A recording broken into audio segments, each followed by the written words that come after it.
Hi friends, welcome to Law Chat with Girija. I'm Girija Bhargav Patel, your host for Law Chat, and I am so excited for you to join us today. I have some amazing guests on Law Chat, and they're here to share their experiences and entrepreneurial journey with us, and through their storytelling, mentorship with us, because that is the whole point. We are all entrepreneurs and we're all on a journey, and learning from one another is the best way for us to move forward in our journey as well. And I have amazing guests who are so willing and ready to share their stories with us, their challenges and their victories and their achievements, and also their mindset. I just can't wait to share that with you. And I also just can't wait to have that conversation with them. It's such a privilege to have each and every one of them here with us today. And also it's such a privilege to have you listening in and tuning in. So let's dive in to Law Chat with Girija. Hi guys, welcome to Law Chat with Girija. So today's episode is super special because in today's episode, I don't have a guest, but I am my own guest. I am going to be talking to you about 1 year in retrospect. Can you believe it? It's been 1 year since I started Law Chat. Over 50 episodes of guests, but with solo episodes added and also with my Law Chat 101s on Tuesdays, it is well over 70 episodes that are now out. And they're on YouTube, and it's on, of course, everywhere that you listen to podcasts, it's available there too. And number one, I want to thank you all for tuning in. I want to thank all of you for also being such great supporters and giving me feedback and just being the community that I love serving. So thank you so much.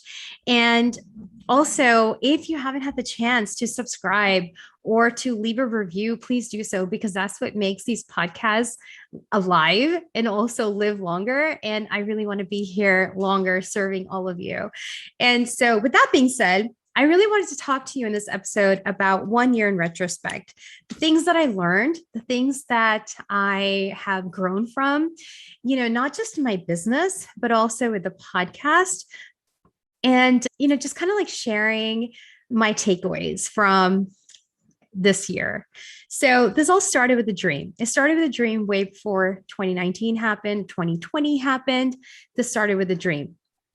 And my dream was in the beginning of 2020, before the pandemic hit, before anybody knew that there was this thing called COVID, one of the things on my list to do that kind of carried over from the year before was to create a platform where I am interviewing other entrepreneurs about their life. I'm interviewing them about their journey, about their challenges, about their mindsets and shifts and actions that they had to take, because I truly believe that there is mentorship through storytelling. I also believe that everybody has accessibility to a mentor or to a coach, whether it's financial or even the network capability of theirs. And I also believe that everybody needs to hear the story, because all of our stories, they might look different, they might appear different, but a lot of the challenges are the same. They're just clothed differently. And so I developed this idea that I wanted to have a show. And I really envisioned this show to be more of a where I'm sitting like I am like, Diane Sawyer or something, or on 2020, and I am asking these questions to my guests. Like that's what I envision, because I truly grew up in the era of 2020 and Nightline and all those things where that was really cool. And of course, 2020 happened, and that idea was there, but I didn't truly implement it because I just had so many other things happening. And then I was, of course, in the middle of the pandemic. I had just launched Your Contract Buddy back in April.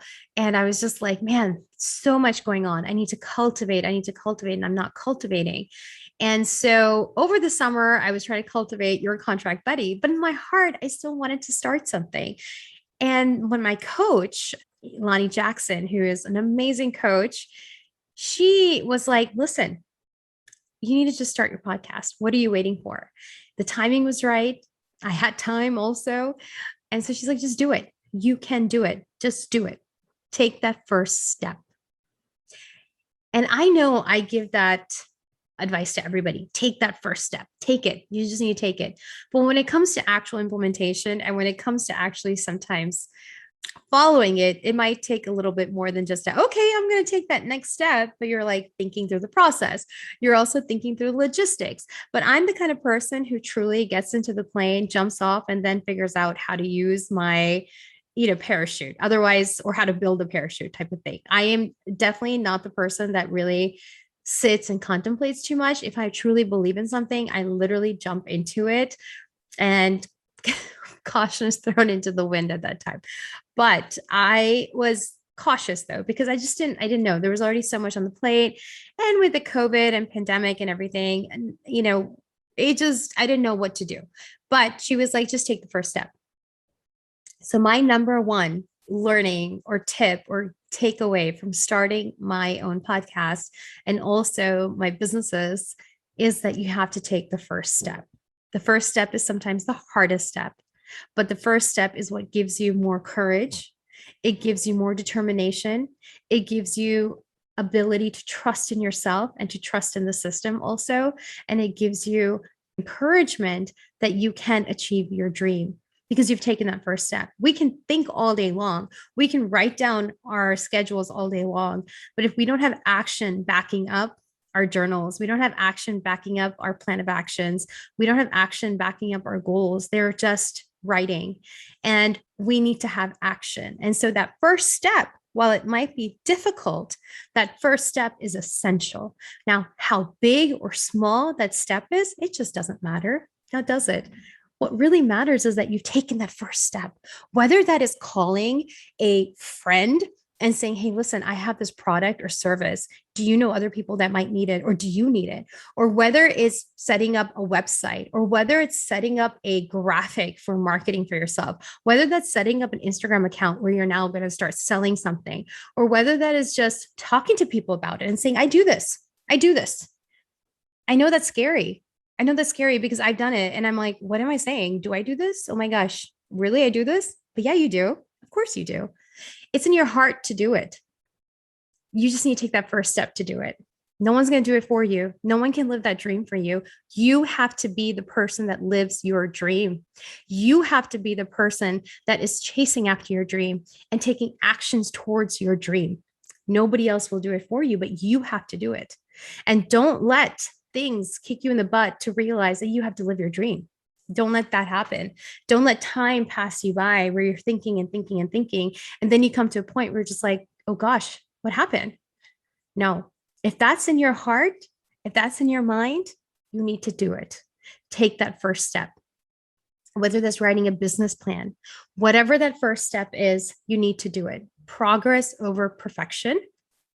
And that first step will give you the confidence that you need because you've been so courageous to take that first step. So don't be scared of that first bold step that you need to take. And then each time you get scared, just take a little step closer to your goals, a little step where you have more momentum than you had before, a little step closer to what your dreams are, what the visions are in your heart. Take that first step. Be bold, my friend. You can do it. I believe in you. And yes, you might be thinking, hey, Girija, you've never met me. Why do you believe in me? I believe in you. And I believe in you because we've all been put into this earth. We've been brought into the world for a reason. We're not here just to kind of watch the days go by. Whatever our purpose is, whether it's a big purpose, a small purpose, but we have a purpose. And those purposes are brought into our lives and manifested as dreams. So go after them. Don't sit there and think about it. Take that first step. You need more encouragement for that first step? DM me, call me. I'll give it to you. I am not scared to do that because I believe in you. And you're listening to this for a reason. You're not listening to this just because you happen to put this podcast on. This conversation that you're listening to, this message that I'm sharing with you today is for a reason. It's for a reason that these words are even coming out of my mouth because I might have a list next to me, but nothing else, of course, is scripted. I speak from my heart and I believe in you.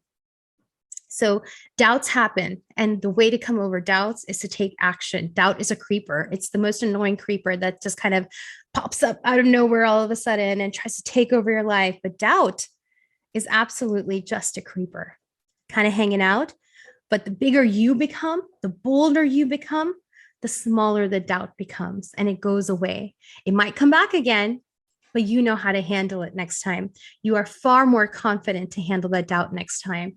So just move forward with that momentum of that step, and don't let doubt and don't let any other negative energy or feeling or thinking be the thief of your destiny. So take that first step. Number two is something that's very close to my heart. It is not just having systems in place. It is very important to have systems in place, but I really learned the hard way to have systems in place. Last year was tough. I had a couple launches happening, actually a few launches happening last year, especially during my podcast launch. And during and after the podcast launch, there was a lot of things that happened. Podcast launch was great. I had my team was wonderful. It's fully supported me, helped me and everything. Post podcast launch, there was another launch that was happening for my 5-day legal challenge. And behind the scenes, there were tears. There were legitimate tears happening.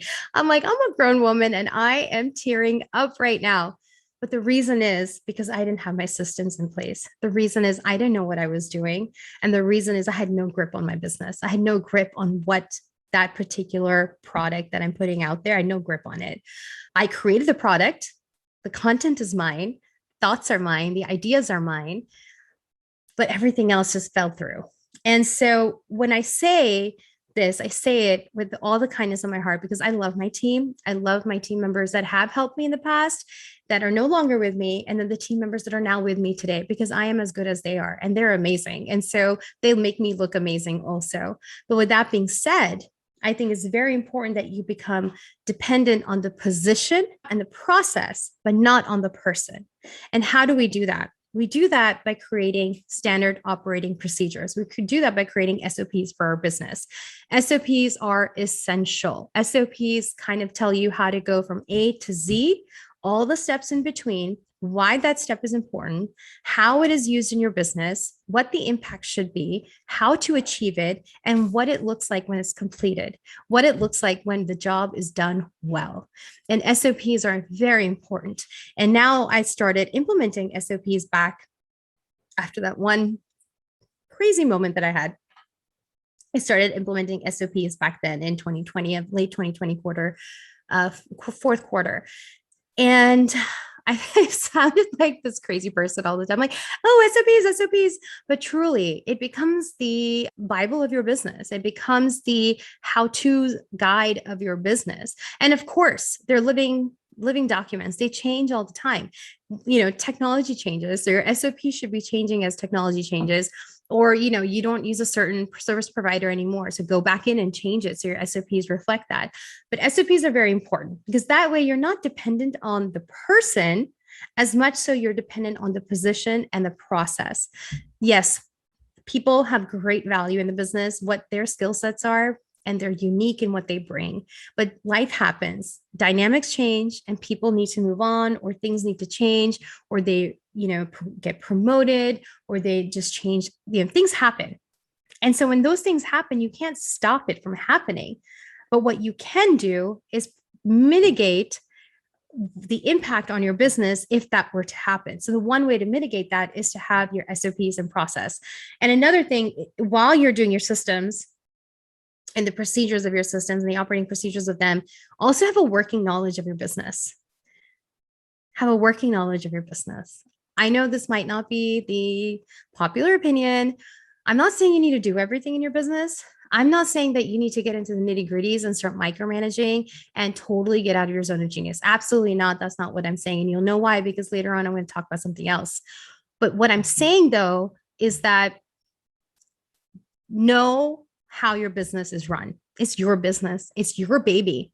You need to know how it's run. And you need to know how to get from point A to point C even without having to feel that you're debilitated now, or without having to feel that you can't do it. And going back to ground zero, it's not, you can't afford that because it takes away time. It also chisels away some of the, confidence that you might have.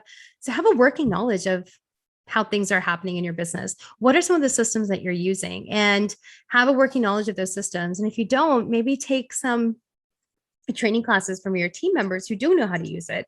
And so it's really important to do that because you don't want to feel like you can't do it when that one person decides to move on, or when that one person, you're promoting them to the next level, but now you don't have, you don't have somebody taking care of what they do. And so you want to have working knowledge that when you need to get into the trenches, you can get into the trenches and you're not wondering how to wear your boots. Does that make sense? So again, become dependent on the process and the position, but not on the person. I hate to interrupt this awesome conversation, but I have to stop and talk with you about the number one thing I'm asked about by entrepreneurs: contracts. They're vital to any business relationship and to protect your business. But I also know that entrepreneurs, especially when you're starting up, money is tight. But I would never want you to compromise on a strong legal foundation. So enter yourcontractbuddy.com, a website created by me with contract templates created and drafted by me and fellow industry partners. They're ready to use and easy to plug in immediately. And they are not restricted to any specific state. So yourcontractbuddy.com is sponsoring this episode, and you and your listener can get 10% off right now with code LAWCHAT. Yes, you heard me right. 10% off right now with code LAWCHAT. And now back to our awesome conversation. Now, that kind of takes me to number 3. While I say get dependent on the process and the position, I'm also going to say this: lean on other people, lean on other tools. Don't do it by yourself because it's not going to be productive. It's not going to be efficient. And you're again going to be getting out of your zone of genius all the time, trying to figure things out. And you need to stay in your zone of genius. You are the CEO of your business. You are the owner of your business. You are the visionary of your business. You need to have time to do that. And you cannot have time if you're getting into the nitty gritties of everything that doesn't directly relate to revenue building.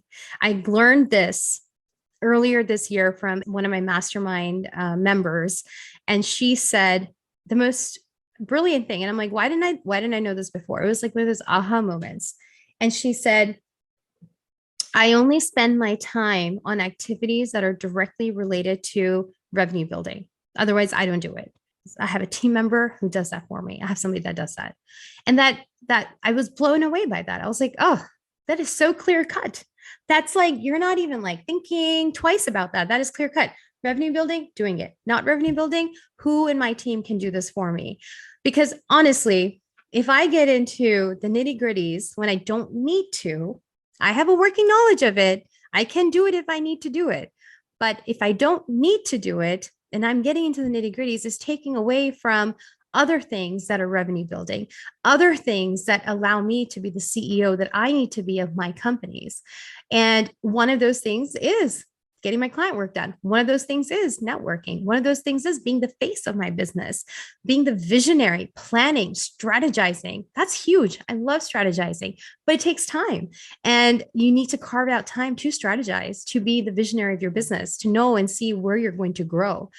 And that is something that cannot be done by somebody else necessarily. You have to be part of that process. So again, number 3, lean on others, learn to delegate and let go and not micromanage, and really focus your energies on revenue building activities. Number 4, know your values. Values are very important to me. Values are something that I have always had, and not just me, everybody has values.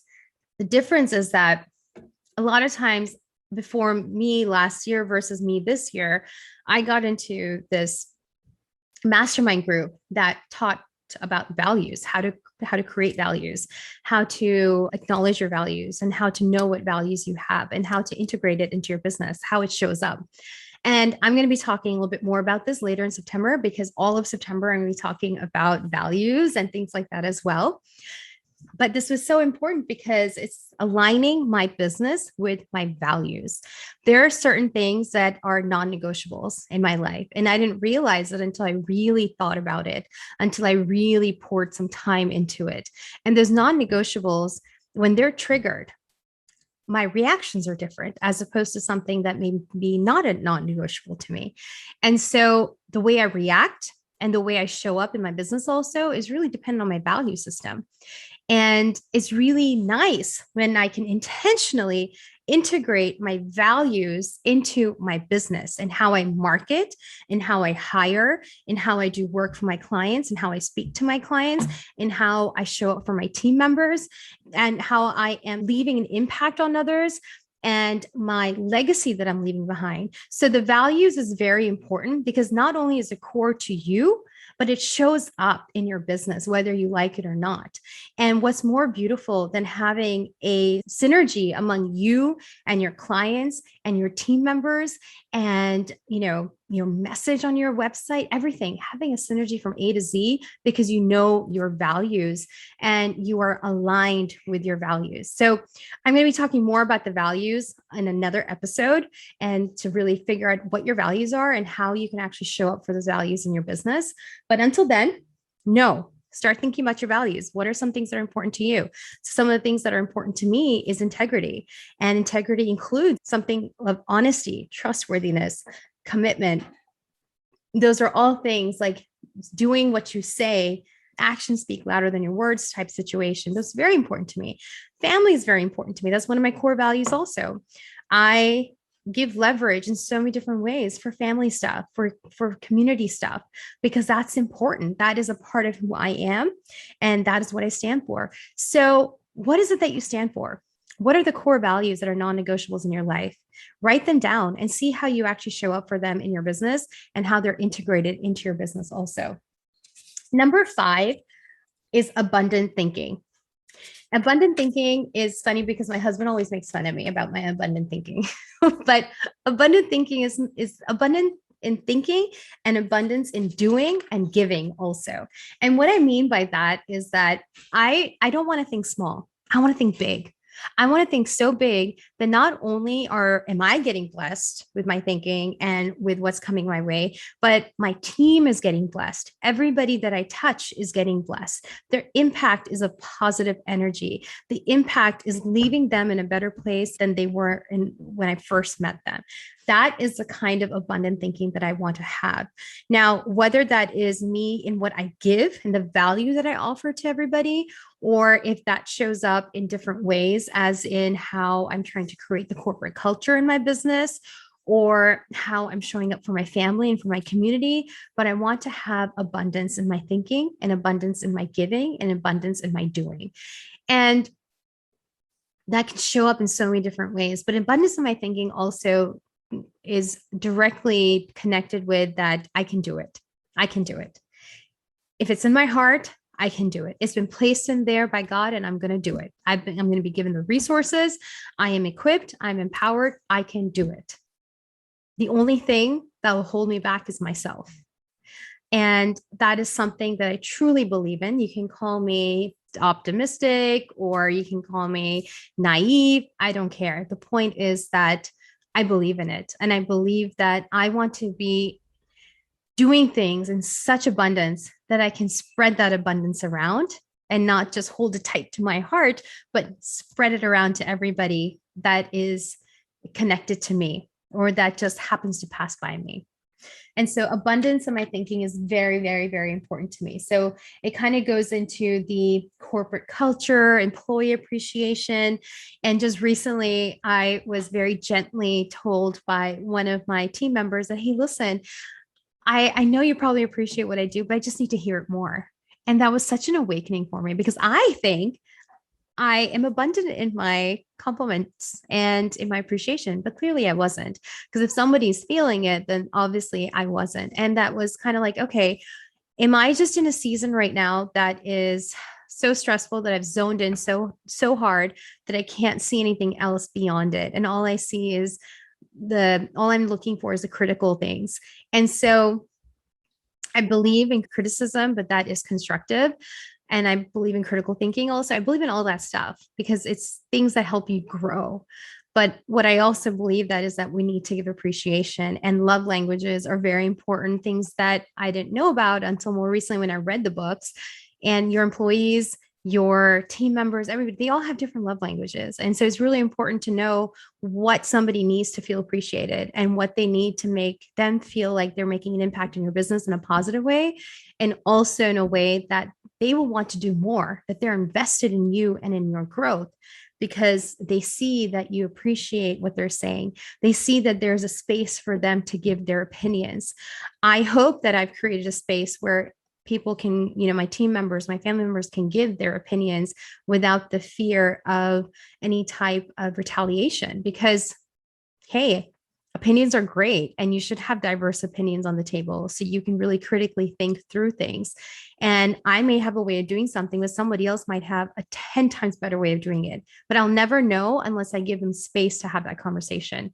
So I always believe that, they talk about, oh, that table and the chairs and make space for yourself at the table. Well, yes, my table is big and I want everybody to sit at that table. Let's talk, let's communicate, let's move forward because the goals are to move forward. So again, big, abundant thinking in what I'm giving and what I'm receiving as well. And then the value that you're providing to others is very important also.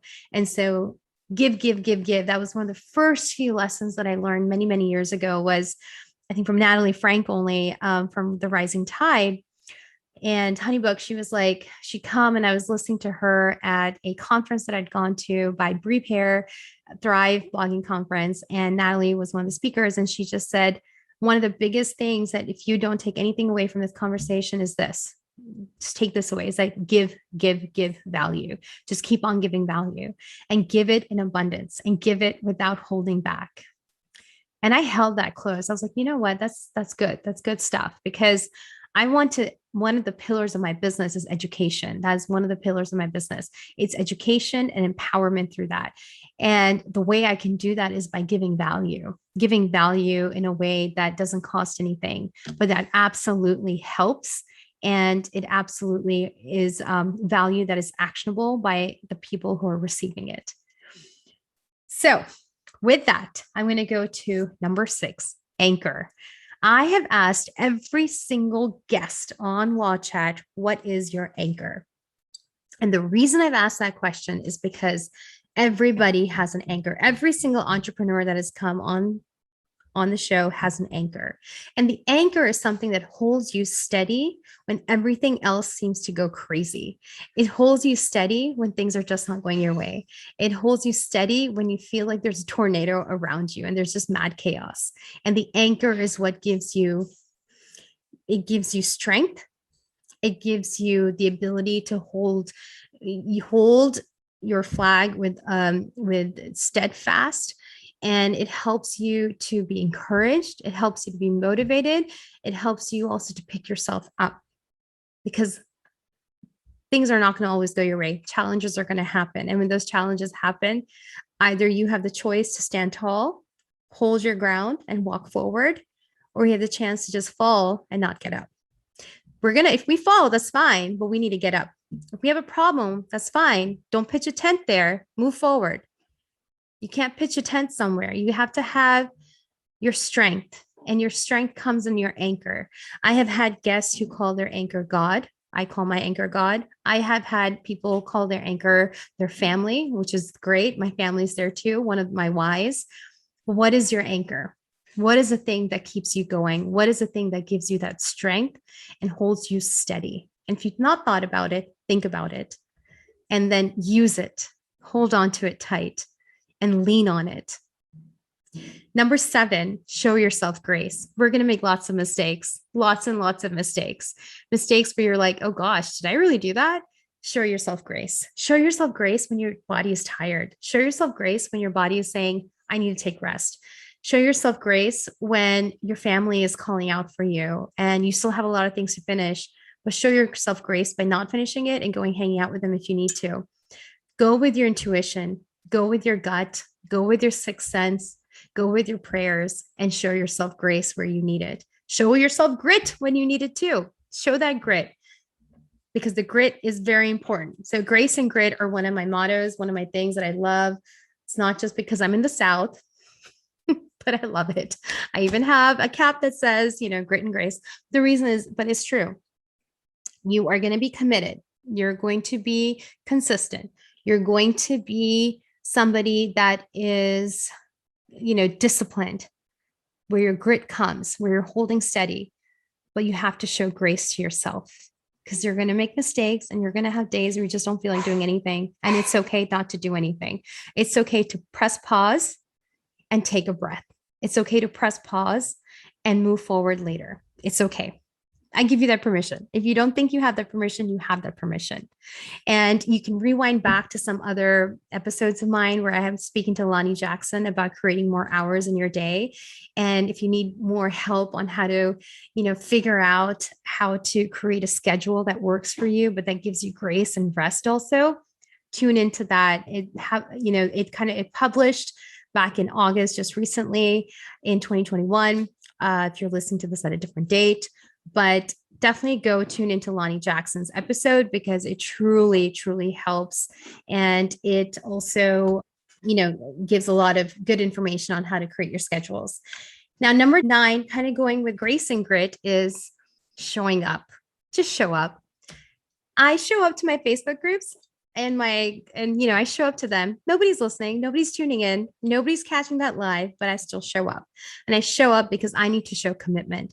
How can I show and expect commitment from others if I cannot show up for my own thing? If I don't believe in my own thing, nobody else is going to believe in it. I just recently had this conversation with my daughter about believing in yourself, showing up for yourself.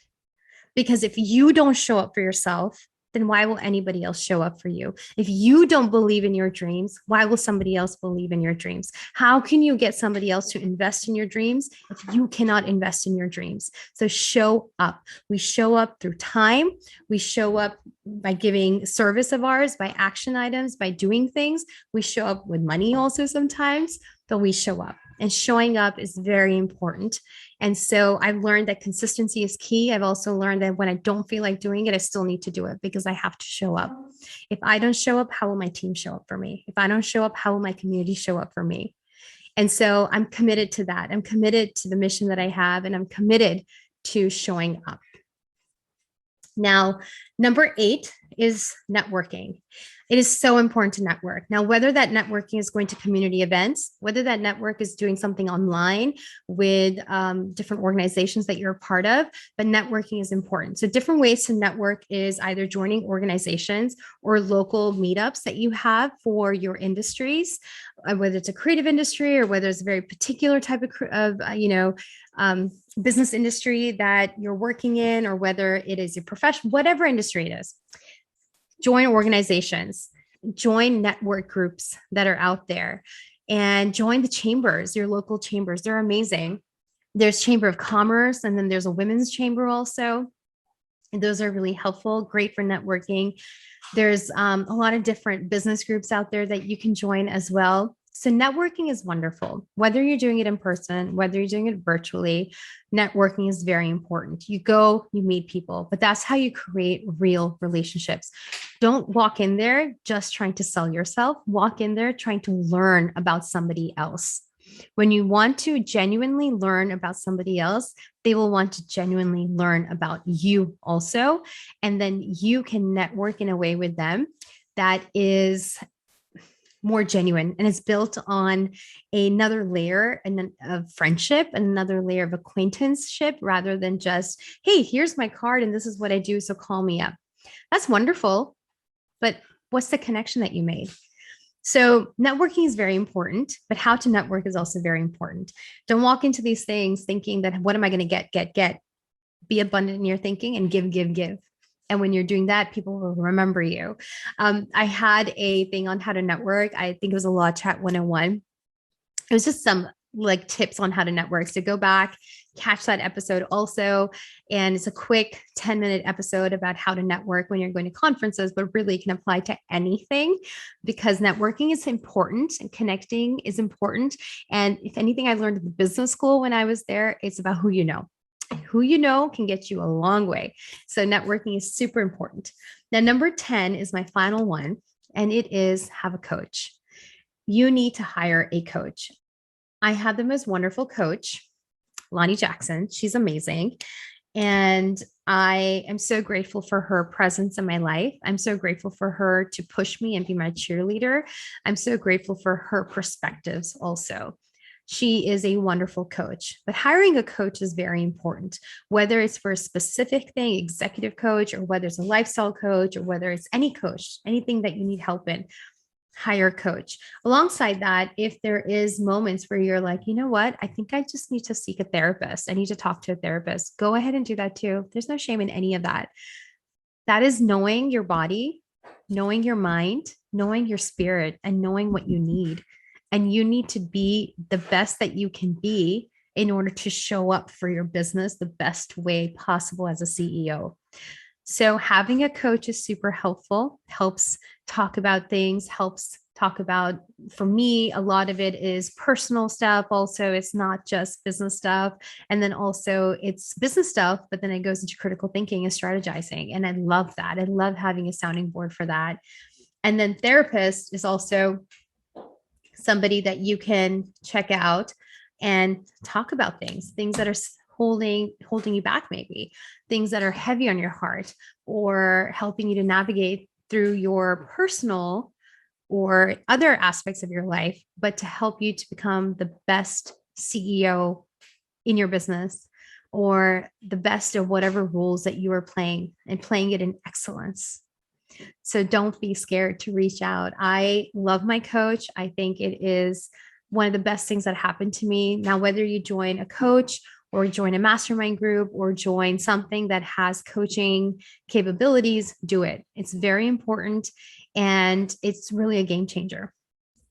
So my quick tips, number 1 through 10. Number 1, take the first step. Number 2, have your systems in place. Your SOPs are very important.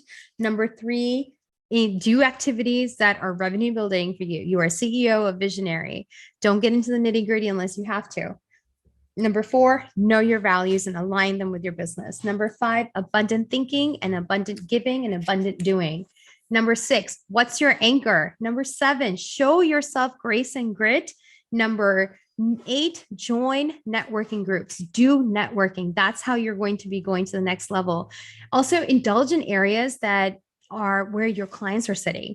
Go hang out there, understand that space, understand what their needs are, understand their pain points, because then you'll be better able to serve them as well. And you're making contacts in that industry as well. Number 9, show up, show up, show up, show up. And number 10, hire a coach. These were some of my top 10 takeaways. I hope this was helpful to you. Again, go in, subscribe. If you haven't, leave a comment or go to the link, join the email listserv, because you'll be getting more information and the latest and the greatest of GBP law at the same time. I'm going to be having links to all the episodes that I mentioned down below. And then also some links to some resources that could be helpful to you, like the 5-day legal challenge, as well as some other resources that could be of help. Now, I need help from you. And that help is go and subscribe, share this with your friends. And on top of that, leave a review, because when you leave a review, it really helps the podcast go up in rankings. And also that rankings just makes it be more visible to others. And that's what I want. I want more visibility so others can also benefit from this. This is mentorship through storytelling. And I think there's so much value behind that and so much impact. So thank you so much for helping me be abundant and helping us share the abundance with everybody. Thank you so much for joining Law Chat with Girija. I love these kind of stories and conversations where we can be real, honest, and open, and having fun at the same time. I hope you are inspired and motivated to keep doing the amazing work you are doing. If this is something that gave you all those feels and then some, truly motivated and inspired for you, you can show your love in all or one of these ways. Be sure to give this video a thumbs up, subscribe, and share this video with your community and tell them about it, or share with somebody that can benefit from it. I look forward to seeing you next time on another episode of Law Chat, and until then, keep moving forward. Bye.